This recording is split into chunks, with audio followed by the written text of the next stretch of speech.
We did a lot of research to figure out if a commodity level business could differentiate itself. Could a financial advisor or an insurance agency, could they differentiate themselves? More of almost a commodity level business, but not really. And so we looked at true commodity level businesses. One we looked at was a gas station, a chain of gas stations in Texas called Buc-ee's. How many of you have been to a Buc-ee's gas station? Yeah. So a Buc-ee's is an extraordinary gas station. Gas stations aren't extraordinary, usually. But Buc-ee's is absolutely an extraordinary place. See, several years ago, they asked their customers, what do you like least about gas stations? And guess what they found out? Any guesses? The restrooms. Well, don't you think it would be the price of the gas? Well, if they had cheaper gasoline, or don't you think if they had better locations? Or the one that I like is when you see the commercials on TV that they have clean gas, which is a real better, right? How do I know if it's clean? Does it look cleaner? Yeah, you're telling me it's cleaner. I don't really believe it's going to make my car run any better. I mean, how do you really know? Those are all betters. What Buc-ee's said is we want to know what people really want different. And so several years ago, they found out that the restrooms were what people didn't like, something they don't get paid money for. They renovated every single location across the state of Texas, spent a lot of money with the renovations. Then they hired a full-time person at every single location across the state of Texas to do one thing full-time, clean the bathroom. And the bathrooms at Buc-ee's are clean.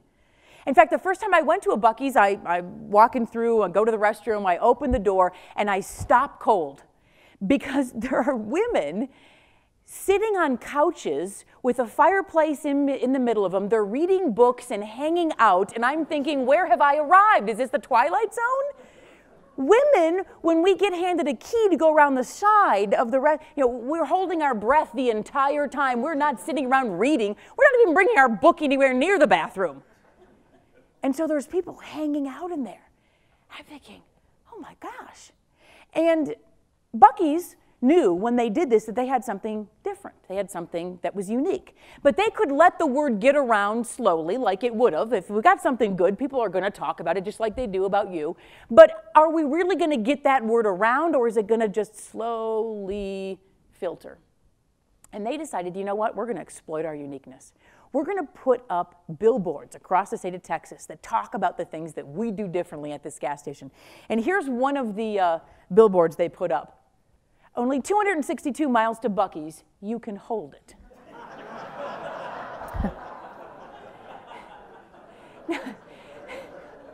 Now, if you think about it, you're driving along the roads of Texas, you glance up, you see the sign, you think, what is that? What is going on? And then you get it because you get it. And then you think, oh, maybe, I don't know, maybe we should check it out. But what it's done is it's got people's attention. And the thing about that that's so important is it's not about being good. It's about being different. And being different allows people to think of you in a different way. And I'm not suggesting that you guys clean up your restrooms. I would hope that they would be pretty clean. But what are we doing? And if you ask the question, what is unique about our agency? What is unique? I would say that it's probably one, if not two things. It's you. It's you and it's your staff that work for you. That is what makes you unique. It's the only thing that's actually different, because at the end of the day, the products are the same for the most part. Maybe the service process is a little bit different, but if I say our biggest differentiator is our incredible service process, it doesn't make me go, wow, that's fantastic. Even though it actually might be different, it actually has to sound like it's different. And it actually has to compel the other person.